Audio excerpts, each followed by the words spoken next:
All right, hello everybody, and welcome to Bridging the Gap, Modernizing VFX Workflows with Unreal Engine. My name is Andrew Orloff, and I'm here to talk to you today as owner and founder of the company Zoic Studios. We've been in business for over 20 years, working primarily known for our episodic television work, Firefly, Battlestar Galactica, CSI, Once Upon a Time, shows for Marvel, shows for Warner Brothers. We've been around the block a few times. And before that, I was working for an additional 10 or so years freelancing in the visual effects industry.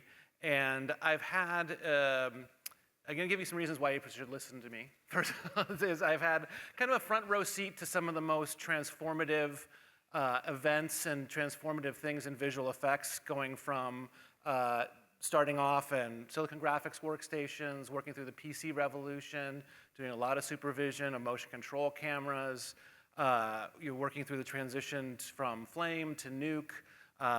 Been running our Vancouver office for 10 years, saw the transition from HD to, from standard definition to high definition, from tape delivery to digital delivery. I've seen a lot of stuff. And I really can't understate the amount of impact I'm seeing from Unreal Engine and the visual effects process. And I wanted to talk to you about what we're doing at Zoic Studios and what I see as the future of this very powerful tool.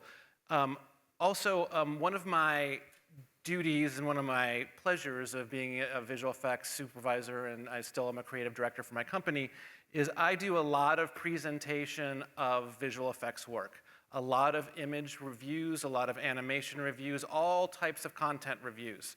Thousands and thousands of hours. For Once Upon a Time alone, I counted it up. There were over 500 visual effects meetings for the run of that show, and I was at every single one presenting work from Zoic Studios.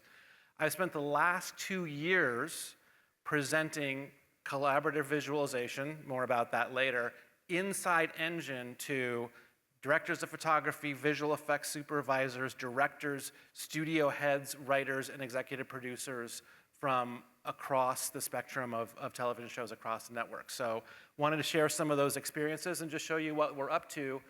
When I talk to everybody about what Zoic is doing as Unreal, I put it down into what I call the 3 pillars of Unreal for visual effects. The first one being visualization, which includes previs, post-vis, and that kind of work.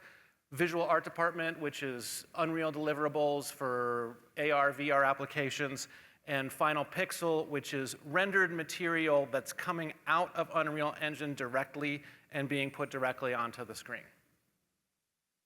Visualization includes previs, post-visualization, look development, tech viz, and also what I call pass to DCC. So we run it a little bit differently than what everybody thought was going to happen with Unreal Engine in the visual effects space.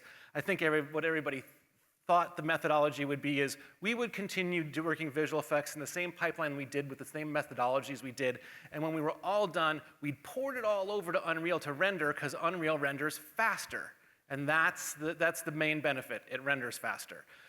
What we've actually found, and I'm going to talk a lot about this through this presentation, is that the collaboration and iteration and the ability to see everything in context and work together to create a visual effect shot is really powerful and Unreal, so we're actually ended up doing the opposite.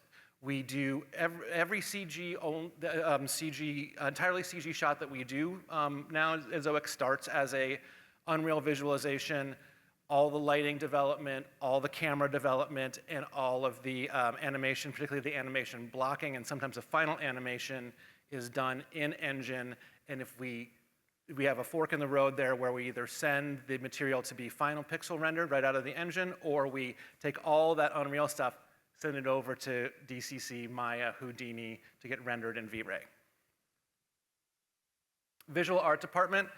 This is probably our newest, for the entirety of my career and the entirety of the 20 years of Zoic as a visual effects studio, we have delivered image sequences as our deliverable. That is our product. Visual art department gives us a new product, which is an Unreal level. So we are working with clients like Fox and Famous Group and some of our other clients in the visual effects space that are doing LED walls, AR, VR applications, and delivering through perforce back and forth to those clients and for in-camera compositing or real-time broadcast. And Final Pixel. I'm going to be talking a lot about Final Pixel today, and what I mean by Final Pixel is Unreal-generated renders for final delivery. Now, these are, right now in our pipeline, they're composited with Nuke. They're sometimes used in what we call hybrid shots, where a particle simulation or a vehicle asset that already exists in the V-Ray, Maya, Houdini pipeline is combined with, say, an environment from Unreal that's rendered at Final Pixel. We're generating EXR multi-pass renders. That means EXRs that have the utility passes and breakout passes built in. And even then, with all that, we are, not rendering real time, but we have a use case right now where we're rendering a city environment that in the V-Ray pipeline took an hour and a half a frame when there was not any close motion blur. And now we're down to 45 seconds a frame in Unreal with a lot more control and all of the EXR passes dealt in. Without the EXR passes, it runs at about a little less than half of that. And the other thing that we're doing is we're integrating with live action footage. We're not doing it just for all CG shots. We're using it for green screen backgrounds. We're using it for cockpit type stuff, out the window, anything that you would normally do in visual effects that's integrated with shot footage from set, we are working with in Final Pixel as well. What do I mean by bridging the gap? What is the gap that I'm talking about? The gap that I'm talking about is the communication gap between the visual effects company and the client on one side, but also the gap in communication between the visual effects teams and their visual effects supervisor. So I've been in this business and I've put some quotes up there about why people don't like to work with visual effects. It's a black box. I don't know what I'm getting. I say words and then you go away for weeks and come back and I don't know what I'm going to get. How many bites at the apple do I get? How can I iterate more? Like, are you going to just not show it to me until the day before it's delivered and say, here it is, you get what you get and you don't get upset? And then there's a lot of note translation issues, and I'll talk a little bit about the visual effects pipeline traditionally, and it has to do with reviewing material as a playback on a CineSync session, as a play blast or a QuickTime movie, looking at it and then verbally saying what needs to be done with the shot. And there's this verbal to visual gap where the on-set visual effects supervisor or the production side visual effects supervisor gives verbal instructions, sometimes over email, not even in person, to the internal visual effects supervisor, and that person verbalizes those actions and changes to the team. And there's quite a game of telephone there. So there's a lot that can get lost, and anybody who's worked in visual effects for any amount of time will know the frustration of going through that entire note chain, rendering everything, getting everything together, putting it back in the client's hand and said like, no, that's not what I meant at all. so that's what we're talking about. And then also creative buy-in. People, we want to feel that our clients and our creators and the people we work with have ownership of the material and the artistic decisions that are made on the visual effects side. And also just the gap of long time between iterations. I'll talk about that. Just the amount of time in the traditional visual effects pipeline that it takes to go from a note to seeing a version, especially a version in context. So the two ways that we've really focused on this issue is through collaborative visualization and Final Pixel renders. And the two things that really link these together are about iterations. Iterations are a key part of visual effects. The more iterations you do, the better your visual effects shot is going to be. And I put up here that I think there's a feeling right now in the industry that creative demands are out of sync with traditional VFX. You see a lot of talk on Reddit, articles on Vulture and IO9 about how the visual effects note process is out of control. You see a lot of artists calling for, you got to limit the amount of notes that the clients give. You've got to, really hone in and teach the clients that this is part of the process. And once you make an animation note and it goes to the other part of the pipeline, you can't make another animation note. So you hear that a lot. And that's really out of sync. We have to have a serious conversation about that because that's not going to happen. They're not going to, our clients and our creators want to create. They're not going to stop making notes, and we have to be responsible as visual effects professionals to tell them what they can do. So I think that there's another way. I think that there's a better way. Guest write versus interactive collaboration. I talked about this when I said, verbal notes into visual action. The guest write is it's a supervisor's job to kind of divine in a lot of ways what the client wants versus a system of collaborating interactively in real time to make creative decisions. It's a whole different ballgame. And the current number of visual effects production models based on limited iteration and the financial success of a visual effects company is based on delivering, in the current visual effects pipeline, a shot with the least amount of iterations. The lower the version number on your final, the better you're doing as a visual effects company. So there's a tension there that doesn't really give us where is the opportunity to collaborate and explore some ideas and iterate quickly and in a more analog way than we've been doing it in the past. Collaborative visualization, I just made this name up, so if you look it up, you'll not find anything. What does that look like? In-engine reviews. I have done, at this point, hundreds of in-engine reviews, which is opening up a sequencer file pre-prepared in Unreal that has the assets on the ground, maybe some shots set up, where I'm with a director of photography, a director, a writer, head writer, an executive producer, post-producer, on-site visual effects supervisor, all at the same time, looking at this engine and making adjustments and creative decisions while I'm in the engine. And what this feels like, to me, having done it hundreds of times now, is this is where the biggest transformation is for me. Instead of listening and saying, I hear you, I get what you're saying, here's what I'm gonna do to address this note, and then explaining it to my team, I'm looking at a light that needs to hit the rim of this character in just a specific way for this one shot. There's a difference between describing what that is, for me actually grabbing the light, holding it, and moving it until I say, yeah, farther, farther, farther. Oh, and that's too far, just a little bit back, that's it, perfect, approved. Like that tiny interaction in a collaborative visual effects session, collaborative visualization session, is worth, like in the past would take several iteration cycles to get that backlight just right. In camera, also using camera animation, complex camera moves, a lot of these CG shots that we see, if you look at anything on Netflix, especially shows that are tonally kind of a little bit out there, like Cowboy Bebop or whatever, like the camera's flying all around. Very choreographed camera work.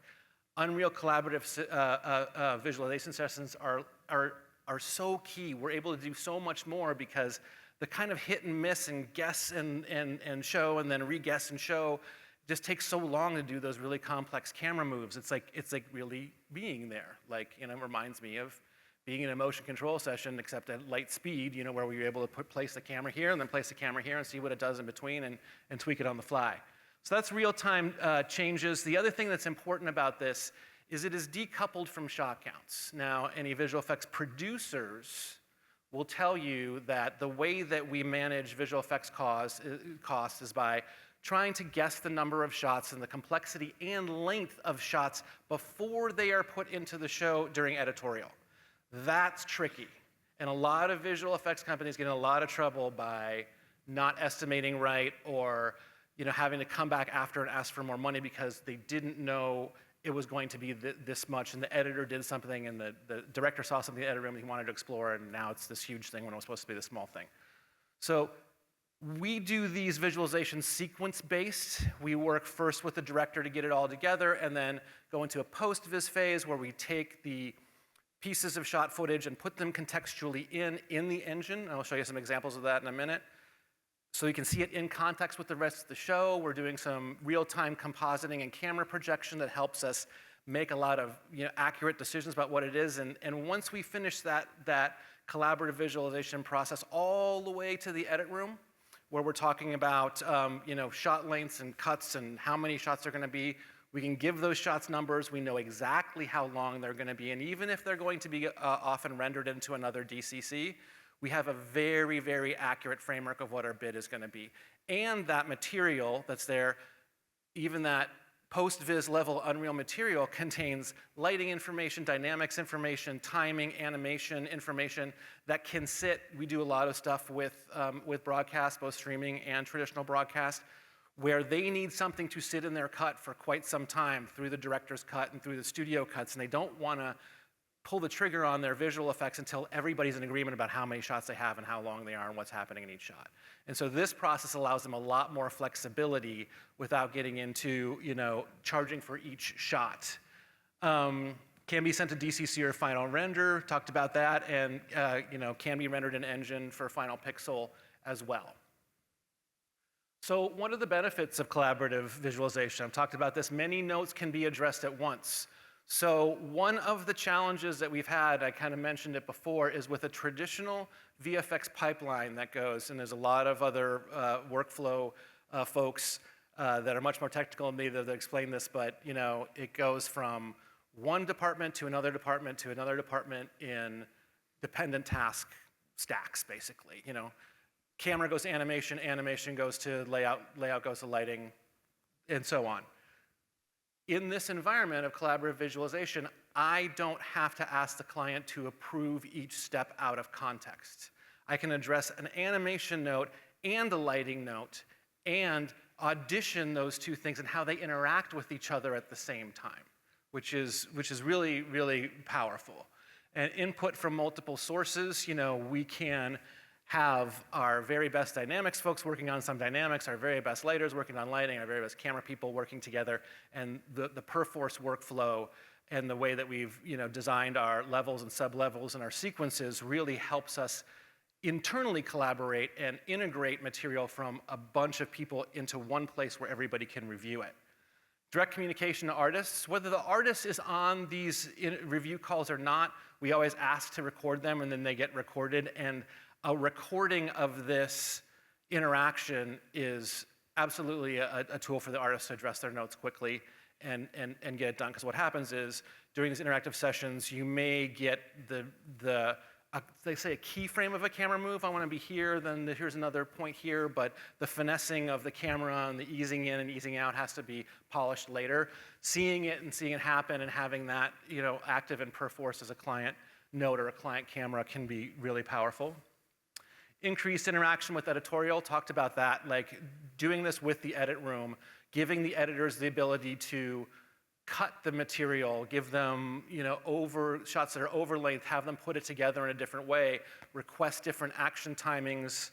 All of that stuff can be done and also reflected back in the engine. I'll show you some work that we've done with overcuts and cutting an editorial with it. And increased and more accurate bidding, we talked about that. Once everything is put together, we can bid very accurately because we know exactly what we're doing. So this little film here is a visualization that we did for Flash. So what you see here is an environment that is a conglomeration of LiDAR scans that we did from alleys around the Vancouver area where it's shot. So an interactive session would look something like this. I would be moving around the camera. We'd start scouting. We'd be able to look around. We'd be able to change some lighting if we wanted to, audition different lensing configurations. All of this stuff would be set up for their specific film back and their specific sensor for their camera. And as you can see down at the bottom there, there's a sequencer of all of the visualization shots that we have. So this is what I'm talking about when I talk about contextual work. So all the shots that are in this visualization can be tweaked in context. We can swap shots, we can duplicate shots, we can change the length of shots here on the fly, and as long as there's animation available for them in those sequences, we're good to go. And this sequence was actually shot and had some practical footage and some all CG footage. But you can see that we've got the whole sequence built in here, and we can reference back to it at any time. And of course, using the sequence order, we can dive into each individual shot, as well, and tweak and continue to tweak the parameters without being locked in. So jumping into a different camera or tweaking the performance can be done quite easily. And what we see here is just selecting and showing a little bit about our asset generation, although we're able to highly leverage stuff from the marketplace and from Megascans. We're also able to do our own LiDAR scanning and just using the LiDAR photography from the LiDAR unit that we use, we can get pretty decent looking facade for our sets. So this is also really important to our clients because they need to know on the technical visualization side, where can I put my special effects rigs? Where can I park my truck so they won't be in the shot? There's a lot of different things that they can tell because it's all simulated and it's all in real world scale. So, and even being able to say, I don't like this camera, I'm just gonna break off and make an entirely different cine actor camera here, go into the same shot and see what it looks like and audition it from another angle. You could also use the take system to make another take of the existing camera if you want to start changing the keyframes. But this system of being able to, this isn't working for me, how can we make it better? Going in and exploring in a non-destructive way, because all the animation is still there, all the lighting's still there, everything is still there for us. We can just look at it from a different perspective. And also we have a lot of control of the timing. So for example, all of these characters for this sequence have their own motion capture attached to them. And so if we wanted to change the performance of one of the mocap actors, we could just simply slide that back and forth until we like what it is that we see, and then we can play it back again in context to be able to show the client what it looks like across the entirety of the cut. Here's another example of using visualization in conjunction with shot material.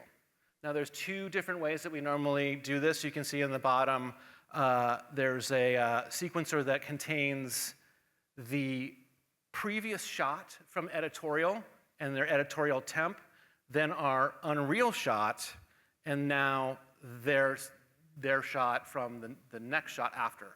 So we're able to, using media player and some blueprints that we did that took the media player forward, be able to see it see our Unreal material in context with the shot material really easily. And inside of that shot, you'll notice that there's some of the material is shot, the characters in the foreground, and in the background you're seeing the set, but you're also seeing the robot character rendered in real time. So what we've done is we've written some tools that, normally if you're a nuke artist and you're familiar, they're camera projection tools that help us integrate those worlds together. So there's two different tools you're seeing here. One is a blueprint that locks the plane to a camera into the camera frustum, so it's edge to edge. So the frame of the geo is the same as the frame of the camera. It can move back and forth in the camera plane. And since the camera is tracked and doing the same thing as a real camera, it looks like it's pushing through the scene. And we've built a material that allows us to use an alpha channel so that you can see through the footage. And we've also set up, so you can see the camera moving here, and the foreground's in 3D space, and the robot lands behind it. And in the background, what we're seeing is something a little bit different. We've written some tools that do world space camera projections. So we have some cameras that are not the shot camera, that exist outside of the scene, that are projecting the image onto whatever geometry that we put in there. And I think that what we're going to see right now is a little bit of the blueprint for the image plane. You can see this as the image plane locked to the frustum of the camera. And we've got a blueprint here that makes sure that it's locked to the front of the camera, and also that it ticks forward every frame of the media player when the sequencer moves forward a frame. So we've This is a new process for us, and we've actually found a lot of value from people coming from the gaming industry that have a lot of experience with these blueprints and helping us out to build these workflows. You can see here, this is the material that we've built for it. Pretty simple. All that happens is the frame changes. You could key it as a green screen if it was shot on green screen. This particular shot had been rotoed because there was no green screen, and the rotoscope mat is just in there and can be applied to this so that you can see it with the characters stenciled out from the background. And you can animate that actually if you wanted to, for whatever reason, you wanted to show half of the background or what have you. So there are the characters on the plane. The plane is locked to the camera frustum. And the other piece of technology here are these, this is a camera projection system, and you can see we just built a plane here, and just by changing the tag, we can link that plane's material to a projecting camera, and now what you're seeing is the projected image from a static camera, and when you look through it, you can, it shows you what would be called a 2.5D projection in Nuke. And then you can see the final rendered shot here, rendered in DCC. This is rendered in V-Ray. So what this allows us to do is really have a good idea of how our Unreal material is interacting with the shot material as far as lighting, timing, eye lines, all of that stuff. I want to talk a little bit about the traditional VFX production pipeline. This is what I was talking about before. We have processes A, B, C, D. They could be animation, they could be map painting, they could be dynamics, whatever.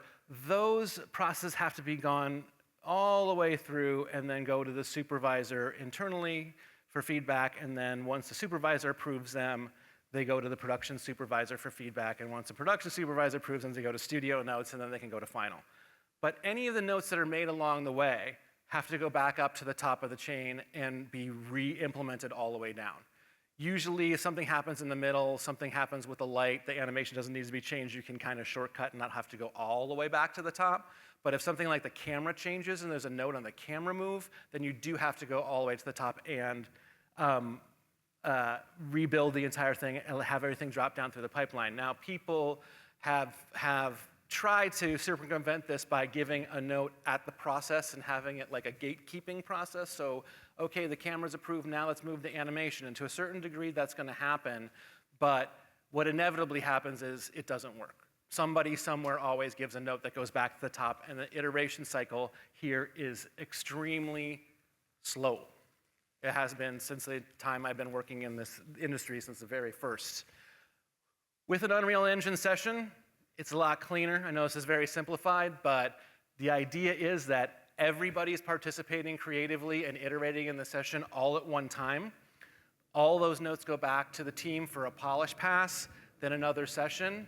At the end of that session, if it's done, it's done. You don't have to wait, because at the end of a session, like you either, in a traditional VFX pipeline, is an approval or a send back for another iteration. So this, you look at the entirety of the process. You see it in context, you see it in context with other shots that you've done in CG, you see it in progress and in context with all the shot footage, and by doing it this way, you get a lot more buy-in.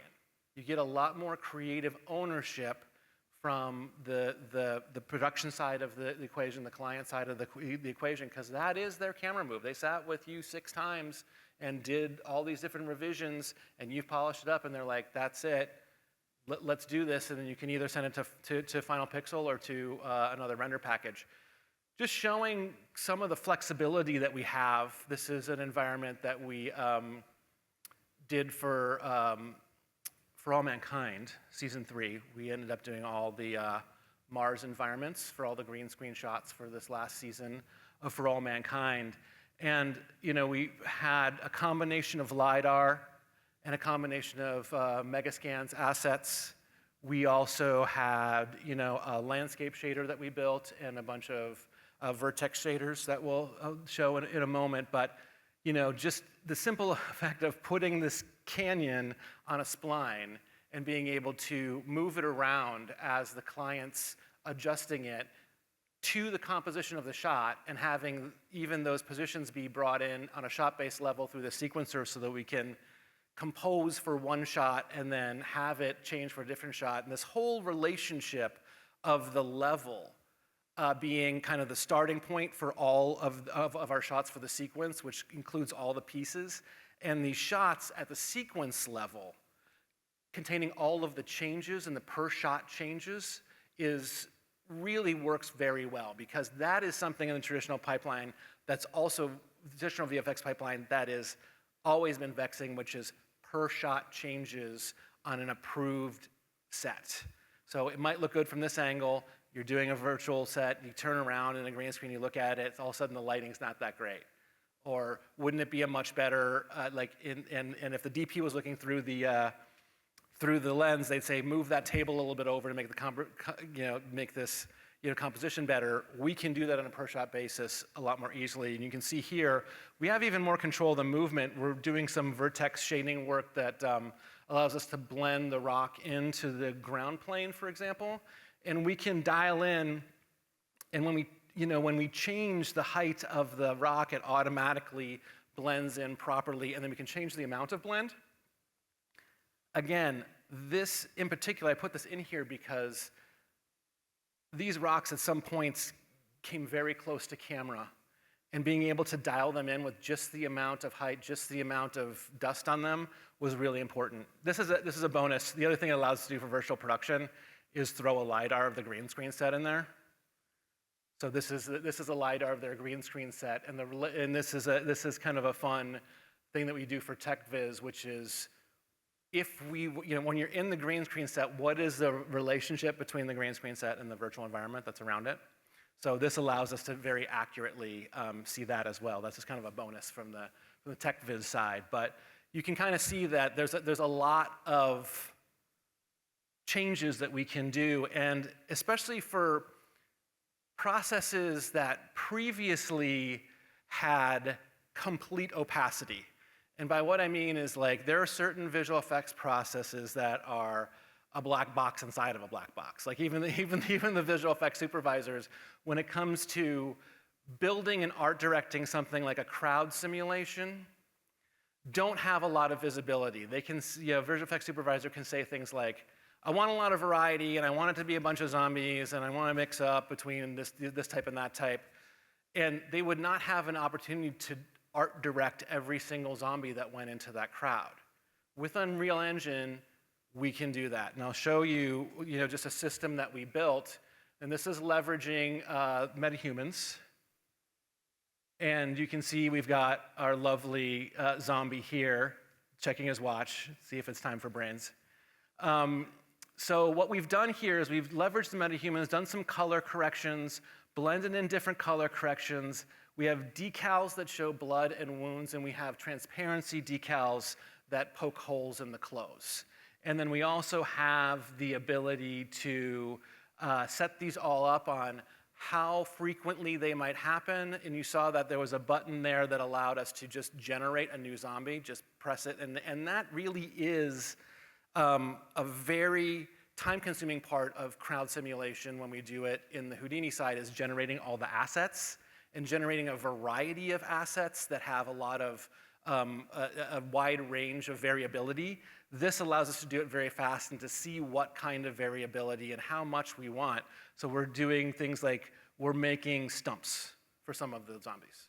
So how often do we want that to happen? We don't want every zombie to have a stump, but do we want it to happen 20% of the time, 10% of the time? Do we only want right legs? Like, we can all dial this in and see it in real time. And this process of putting digital doubles for crowds together like this has never been art-directable, really not like this.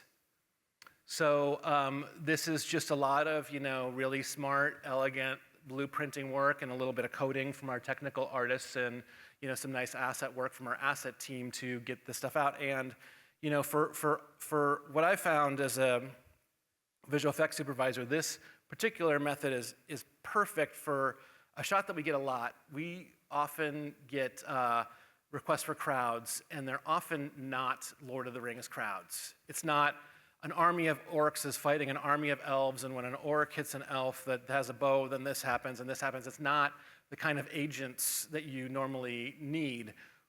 They're the crowds are either in a stadium cheering or running away from an explosion. That's basically all that they do 90% of the time. And for this type of crowd work, the simulation is great.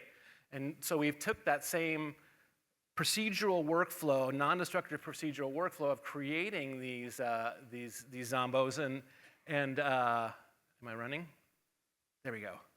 And doing the same thing with animation. So we have different animation cycles.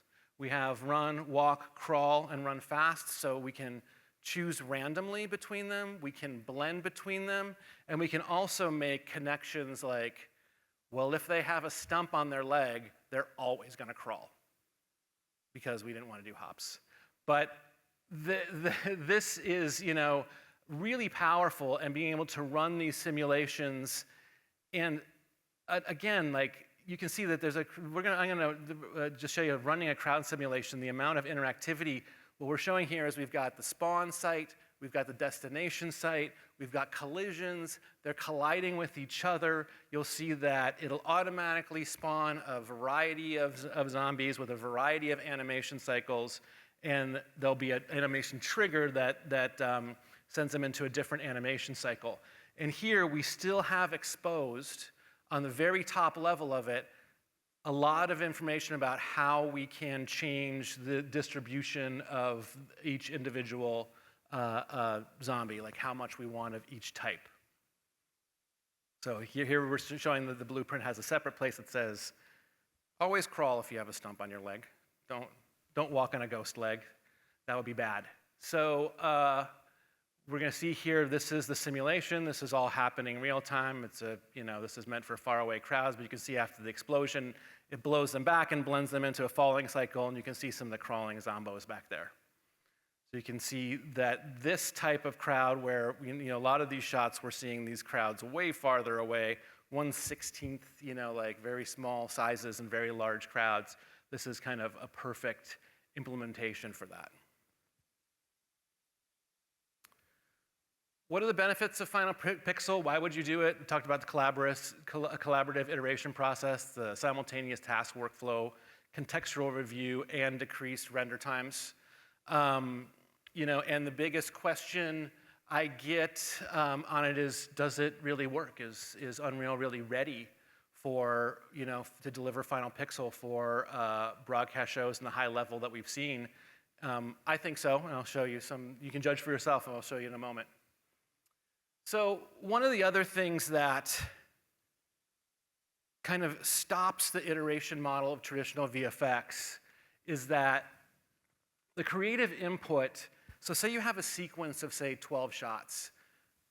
Supervisors don't like to show the shots out of context, so they don't want to show shot 4 and then shot 15 and then shot 1. They want to wait until they've got everything and they can show it in context. So what that means is this kind of slow iteration process I was talking about gets a little slower because the first version you get, which might be in the middle of the sequence, might get to you on Wednesday, and as these other ones starts to roll in, this last one doesn't get to you till the next Monday, right? So they have to wait until you have a tranche of shots to send in the traditional pipeline, whereas in Unreal, we've just got a level sequence that's constantly rendering every night. I mean, there's only one box here, and maybe an oversimplification, but the way that we look at it is almost like you would for a nightly build of a software. We take the entire show and render the entire show from start to finish every night automatically just to see where we're at and what the tasks have been done for that day and how it looks compared to the previous day. Final Pixel viability, we'll show you a bunch of stuff that we've done that was actually most of it done in 4.0. Lumen reflections in GI are going to be a big bonus for us. We're working on some shots right now, leveraging the Matrix City asset that are leveraging Lumen and Nanite for LOD and geometry complexity. One-to-one with visualization. That's been a big problem since previs from the beginning. which is the previs doesn't look like the final output. So whether we render in DCC or we render in Final Pixel, it's one-to-one to the visualization, and there's no surprises. And iteration time allows for more re-renders versus comp fixes. One of the big things that everybody kind of asks for when they first see these in the visual effects is, where are my passes? Where are my utility passes? Where are my lighting breakouts? I need a light select for this, a light select for that. This is changing the model of that and saying, go back to the Unreal Engine, the engine file, fix the lighting, and re-render it. It's going to be faster than monkeying around with it as a pass. And I want to finish up real quick here because we want questions, but I will say that the proof is in the delivery. We delivered over 350 green screen shots for Mars environment for All Mankind Season 3. And I'll show you some of the work that we've done. This is a mix between visualization work. You can see the visualization and the final shot in the DCC, how close they are, and then final pixel work. Everything that's Mars is final pixel here.